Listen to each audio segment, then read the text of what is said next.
शहनाइयों की गूंज, ढोल नगाड़ों की आवाज और घर में खुशियों का माहौल। लेकिन किसी ने सोचा भी नहीं था कि ये खुशियां कुछ ही पलों में मातम में बदल जाएंगी। ये कहानी है उत्तर प्रदेश के शाहजहांपुर जिले की, जहां 7 फेरों से पहले ही दूल्हे की सांसें थम गई। संजू, उम्र सिर्फ 25 साल, दिल में हजारों अरमान और आंखों में अपनी शादी के सपने सजाए। 27 अप्रैल को उसकी शादी थी। घर में रिश्तेदारों का आना जाना शुरू हो चुका था।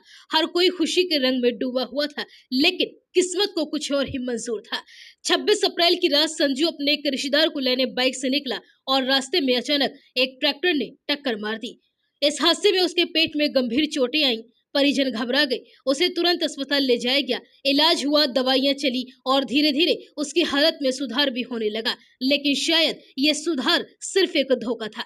संजू ने अस्पताल से छुट्टी ले ली क्योंकि उसे अपनी शादी में जाना था, अपने सपनों को हकीकत में बदलना था। दर्द से कराहते हुए भी वो बारात लेकर शाहजहांपुर पहुंच गया। चलने की हालत नहीं थी, इसलिए उसे बग्घी पर बैठाकर दुल्हन के दरवाजे तक लाया गया।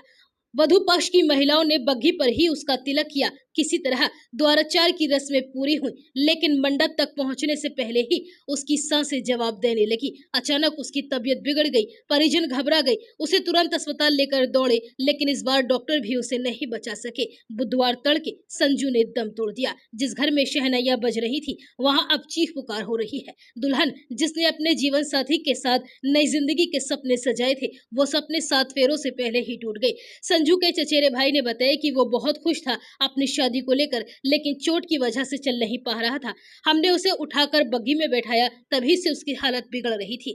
आज संजू की बारात दुल्हन के घर से नहीं बल्कि उसकी अंतिम यात्रा बनकर निकली। बरेली में जहां से वो दूल्हा बनकर निकला था, अब वहीं उसका अंतिम संस्कार होगा। ये कहानी सिर्फ एक हादसे की नहीं बल्कि अधूरे सपनों की है, जहां एक दूल्हा 7 फेरे लेने से पहले ही जिंदगी से जंग हार गया।